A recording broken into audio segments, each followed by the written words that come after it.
This video is sponsored by Aztec Link and their official content branch, the We Believe Network. The We Believe Network is a subscription-based platform that allows viewers to get access to exclusive Aztec content. That money is then reinvested back into the program to create NIL opportunities for the athletes themselves. Enjoy the video. Thanks for coming on, man. I appreciate you. Happy to be here. Yeah, so first question I want to start with is playing football at Virginia Tech. What was your recruitment process like pre-NIL? I'm sure a lot's changed. Yeah, a lot has definitely changed. I was in a unique situation where, I had in Virginia, we have so many colleges out there, West Virginia, UVA, Virginia Tech, all these schools, the HBCUs. It was basically, for me, it came down to Virginia Tech and UVA, and UVA was going through a coaching transition at the time, and Virginia Tech was stable. Coach Beamer, Hall of Fame coach, had been there for a long time, so the vibe was a little different. But in today's college athletics, where you do see a lot of coaching changes and different things like that, along with NIL, it can be a lot for student athletes nowadays to deal with, and I'm just glad I'm not in that position to have to worry about it. But yeah, it'll be hard. And I know you majored in general business initially, like me, and I was curious, while you were playing it in college before NIL was even a thing, what kind of career paths outside of your playing career were you kind of pursuing? Yeah, so I ironically, I love sociology, actually, but at the time, being 19, 20 years old, I didn't know how I could make a living being a sociologist at the time. So that's how I kind of pivoted to that more broad degree. And I think real estate was something that was on my radar a lot, just the entrepreneurial side of real estate. And I think that's something that kind of ties into what we do now in NIL, and what I've done since I graduated college is just, being able to make something out of nothing and manage it and live with the results one way or another. I think that's the life of kind of an entrepreneur. So if I could, I guess, sum it up, it would be being an entrepreneur, eating what I kill, not having to really wake up, or be on someone else's time. I think that's something that, especially coming from being a college athlete, where your time is scheduled almost to the T, right? So, doing something completely opposite, where you have freedom to come and go as you please, I think was important to me. So nice. And then after you graduated with your bachelor's, and then you were done playing at that point, you went on to get your master's, right? So yeah. What was that process like? So it was interesting because, transparently, like back in the day, we a lot of my teammates and I would be in summer school and in college for like 5 years and leave with a bachelor's, right? So nowadays, you guys are like getting masters and all kinds of extra stuff by the time you're done. So that wasn't really a thing for us back in the day. Guys were just kind of slow playing the just undergrad. Trying to take the minimal amount of credit. Yeah, and I think people weren't putting us onto it. And I think also the explosion of post-grad degrees kind of happened in the last probably 10 years too. Like the MBAs and all that stuff kind of became more popular back in the day. That makes sense, because that was part of when I was like getting recruited, pitching the early enroll. That was like part of their pitch, was like, if you come here a semester early, you could graduate in 3 or 3.5. Yeah, so like you said, I think they're just starting to push it more. Yeah, it was different times, but I think overall, it was a good experience, and my master's prepared me. I took some time in between getting my master's and just being in the real world as an adult, and I actually think it, outside of the time management component, and a lot of master's programs now are super flexible. I was a more mature student and ready for that type of education, because it is an investment, and it's nothing worse than like getting an education but not getting, learning anything or knowing how to apply it, because you have to go out into the real world and get this real life experience. So I kind of did it the opposite, where got my undergrad degree, got out into the real world, did some real things, and then came back and got my master's when I was a little older, a little more mature, and it's kind of propelled this second half of my life, in my opinion. So that's cool. And I saw you also got a leadership certificate from Cornell. What is how do you get a leadership certificate, Yeah. and then what's the application process to go to prestigious school like Yeah, Cornell? so ironically, it was a company I was working for at the time. They had this program called Guild, and it's obviously what we talk to a lot of students about is like getting a job and having a career. There's a lot of resources and benefits that come along with that job, and one of them that came along with that particular role was access to free education. And like I said, the certificate was actually my like dip my toe in the water to see how how well I like self-paced kind of learning. Okay. And that's how so obviously Cornell is super prestigious, so I chose Cornell to get this certificate. I was passionate. I learned that I was passionate about leadership, so I wanted to learn everything I could about leadership and those skills. So got my certificate. That took me definitely less than a year to get that knocked out. And then right after, I kind of had the bug, and I was like, what's next? How do I get my master's? And ended up getting my master's in coaching and sports leadership, which is something obviously I'm super passionate about. Being in the athletic space, being a former student athlete, just being fascinated with like how teams are put together, how efficacy and belief and winning is a learned habit, and all these types of things that make great teams and great athletes. So like I said, I just kind of have been on this trajectory to kind of nerd out about sports. So I like it. Yeah. No, with a lot of the other players I've interviewed about, I was asking like, was it nerve-wracking to leave home and come all the way out to San Diego for the first time? So like for you, whenever you got the job opportunity here, what was that transition like? Yeah, it was obviously born and raised and lived in Virginia, or the suburbs of Virginia. I lived in DC for a little while, which is basically connected to Virginia. So I've been in that area my whole life. And, really it was like the timing. I had just finished my master's, or was winding down my master's. And one of the first classes I took in my master's had us write like that's why visualization is important too, like writing in the present tense as if you're in this role already. And okay. What is define the role, what are your responsibilities, what's the title, like everything.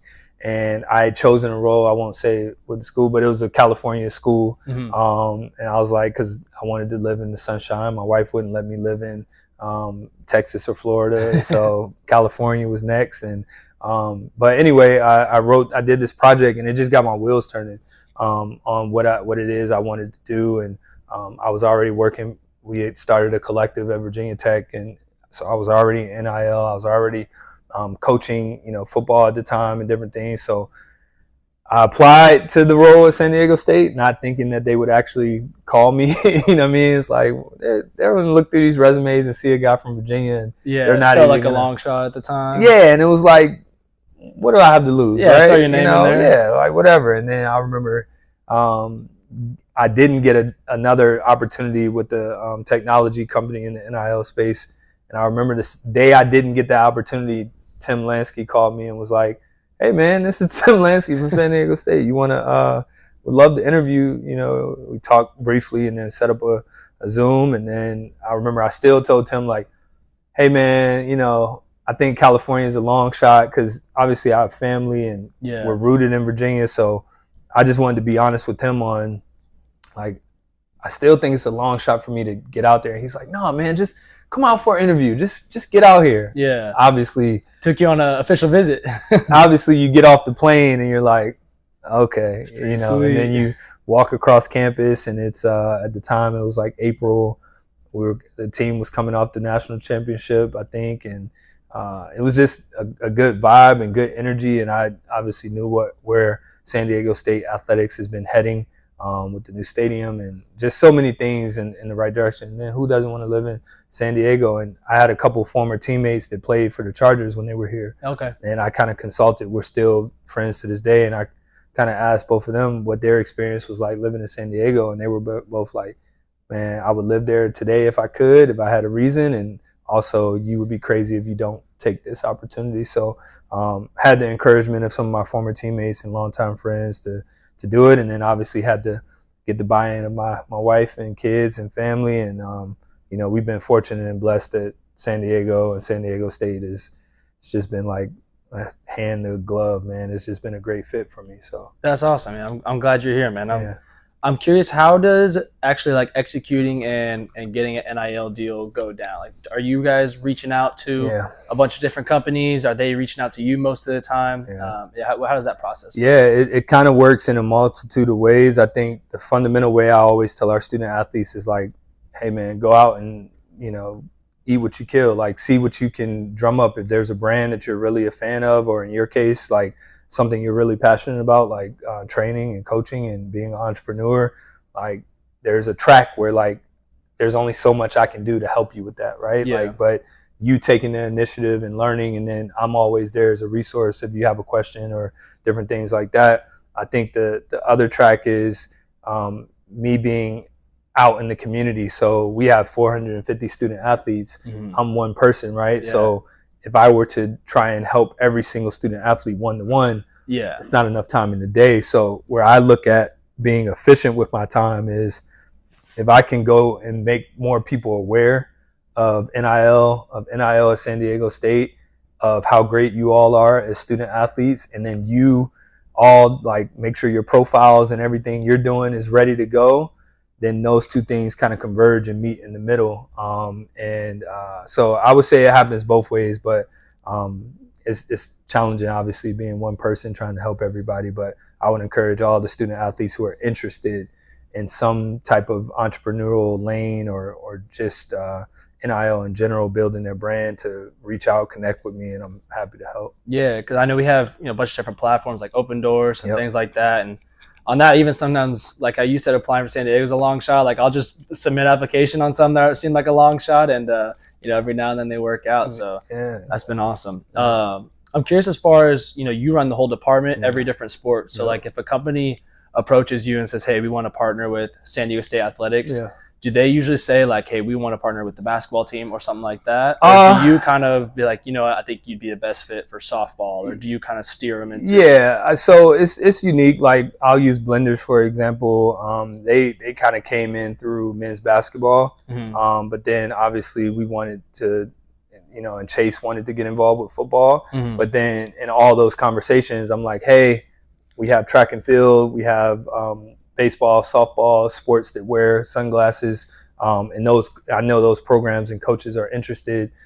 So I'm always kind of advocating for other sports while I'm in the room, regardless of what the sport is. But then there's sometimes where brands don't know who they want to work with. Yeah. And that's where like we leverage our social media to put out like a deal alert and have student athletes apply. Okay. We just had that happen with a brand that's coming to the bookstore where, I put it up on the social media.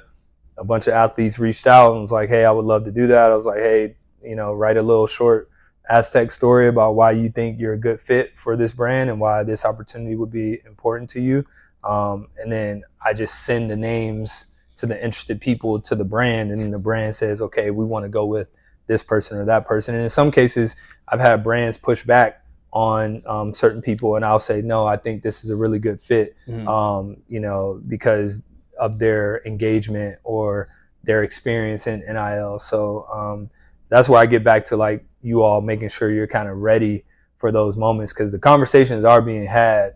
But once I put anyone in front of a brand, it's out of my hands. Yeah, you're point. Vouching for them. At Yeah, that point. and they're gonna see what they're gonna see. So it's a lot of like, stay ready so you don't have to get ready, and so it's all good. It's fun. We're hoping that in the future, and the rules just changed too, right? Like a year ago, I wasn't able to do any of that. It was against the rules. Now I can get a little more in the weeds with it, but it's still trying to convince people to get involved with student athletes, because they hear so many horror stories about like how much it costs to work with student athletes, or all these sensationalized headlines, that they don't realize that the barrier to get in and work with you all is actually pretty reasonable, and you all do a really good job. I would just say one of the challenges is like coordinating schedules, because you all have such unique schedules, especially when you add in student athletes from different sports and practice, training, rehab, social life, class, all that. It's been a pain in some ways, but it's still rewarding when you see the end result, and student athletes are getting these great experiences. And to me, it's like if I help one person, I feel better about what it is I get up and do every day. So. For sure. I want to give you just a chance to maybe pat yourself on the back. I know you mentioned Blenders. Yeah. JLab has been a great sponsor for the team. What are some other big NIL deals that you've brought in for the program? Yeah, I think Broken Yoke is one that I'm Yeah. really proud of. They've been a great partner. The San Diego Food Bank, we're getting ready to do an activation with them. San Diego Fair. And what happened, this just shows you the strength of relationships. So this agency that represents a ton of San Diego businesses reached out in the summer, and they were like, hey, we represent a ton of San Diego businesses. We want to get involved with NIL. We want to become partners of SDSU. And essentially, they started with the fair because that's kind of the timing of them coming around. So we were able to get a bunch of student athletes like free tickets, free food vouchers, parking, concert tickets, etc., ride vouchers, all that. And we did a really good job on that. And then they were like, hey, we also have this client, Mission Fed Credit Union, who wants to do this thing. And now we're in the middle of a deal with Mission Fed Credit Union with some student athletes. And then they were like, hey, we also have San Diego Food Bank we represent. Just keep building. And it's the same entry point, which was the agency. But when you do good work and you are honest with people and and the student athletes are obviously awesome to work with, and they're making an impact, because that's what most of these companies want to know. They want to know that they're like impacting you all's lives in some way. So, I would say those are some of the brands that I can think of off the top of my head. But shout out to the guys at Broken Yoke. They love every team and are super happy to support. So. Yeah, and anytime they cater to, they always come up and talk to us, which I think is super cool. Yeah, and they, it's just one of those things of like reverse engineering everything, right? Like our sports already spend money we have to buy food for you all to eat, right? Why not spend our money with people who also want to invest in our student athletes through NIL and see the value in it. So it's been cool. One of my favorite NIL activities we've done as a team recently was at Nova when we got to play the new college football game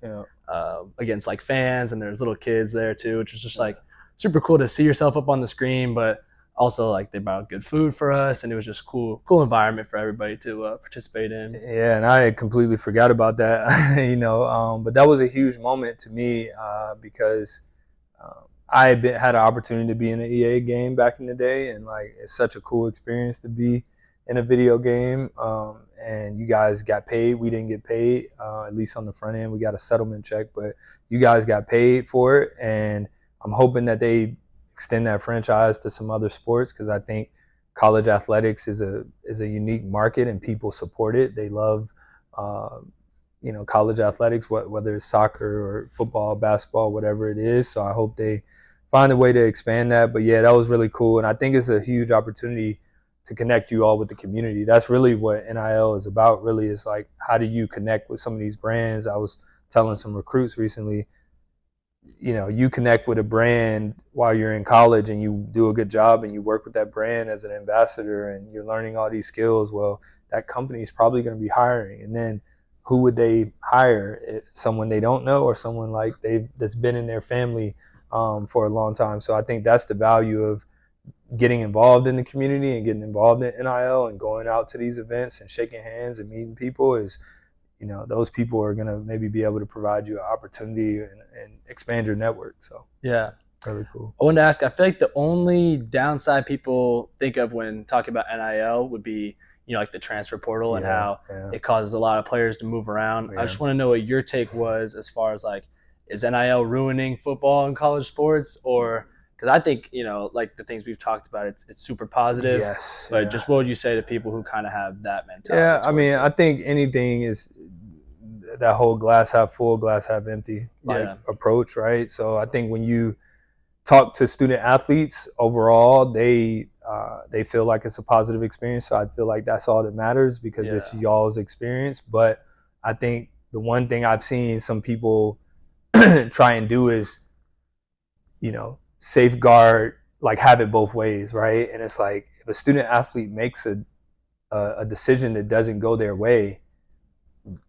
they have to live with that, right? Like and it's okay, right? Because they'll pick themselves up and they'll learn from it and they'll make a more informed decision next time, right? But like this idea that students student athletes can make these life-changing decisions and not have to deal with the good and the bad of it, I think is like crazy. So I just think that people have to acknowledge that it's okay for you all to make the decisions that you feel comfortable making, whether that's transferring, whether that's doing a brand deal or whatever it is.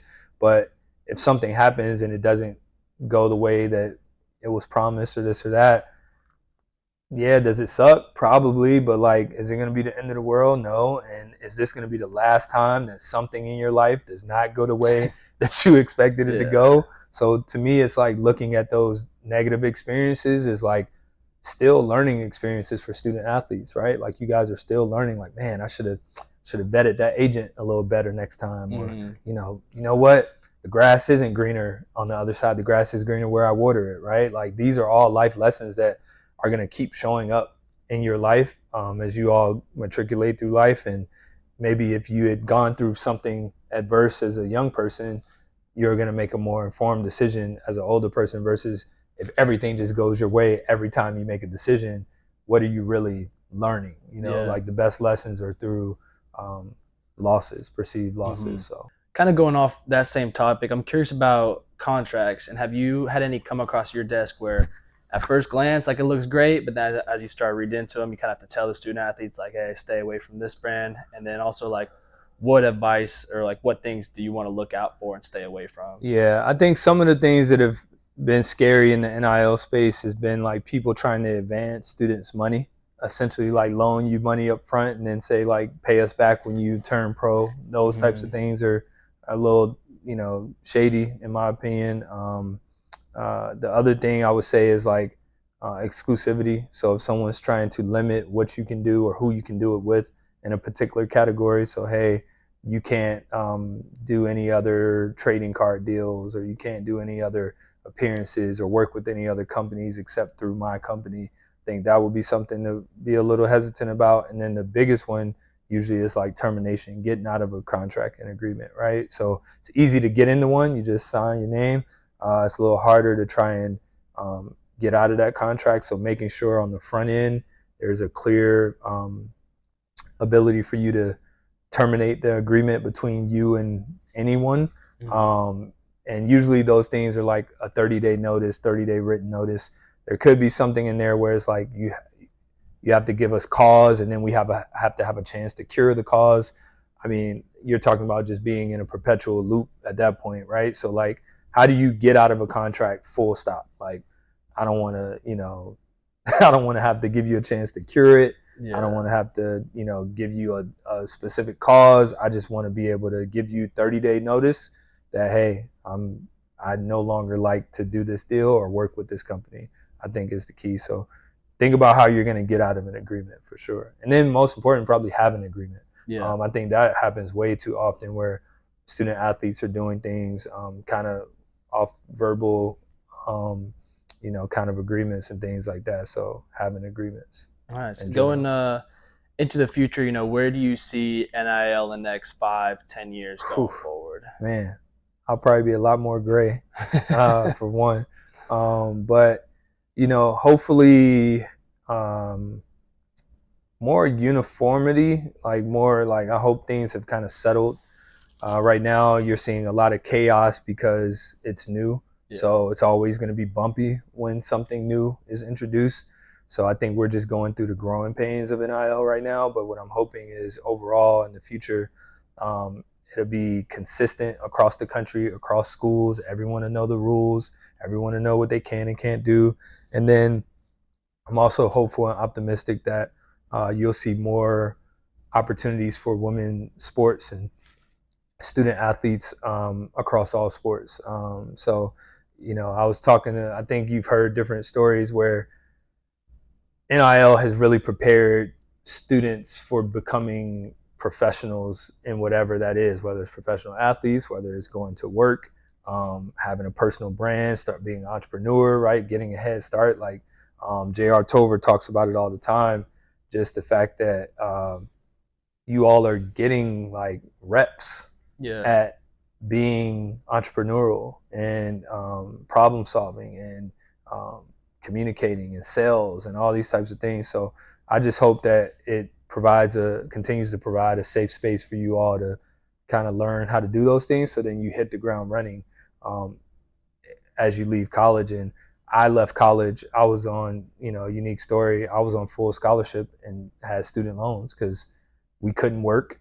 And my family, I didn't qualify for Pell Grant, and cell phone, believe it or not, cell phone bills back in the day used to charge you by the minute. So it used to be really expensive to live, ironically, back then. So I would just say, like, don't take it for granted that you all are able to maybe start your lives and careers, whether you're a walk-on or on scholarship or have student loans, whatever it is, that doesn't define you, but you're able to start your life after college kind of hitting the ground running with some tangible experiences and some references and all that type of stuff. So take advantage of it. I think JR actually talked about kind of being in a similar situation as you, where he had to work the summers, like doing construction for $8 an hour. It might have been even less. He was saying, like, not to make extra money, like to make ends meet. So I think that's definitely been a pro as far as NIL as a whole.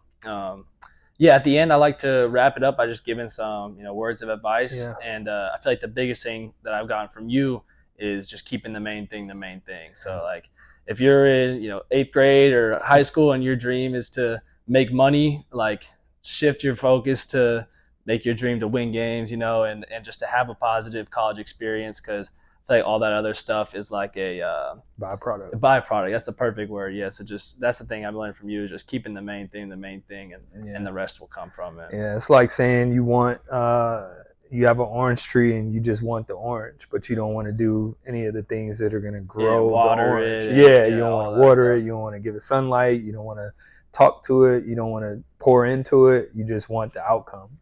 That's, to me, why I always say keep the main thing. The main thing is because the outcome has already been decided based on the work, so just do the work. So I appreciate you coming Absolutely, on. man. Awesome. Absolutely. Thanks for tuning in. Want to give one more quick shout out to our sponsors, Aztec Link and the We Believe Network.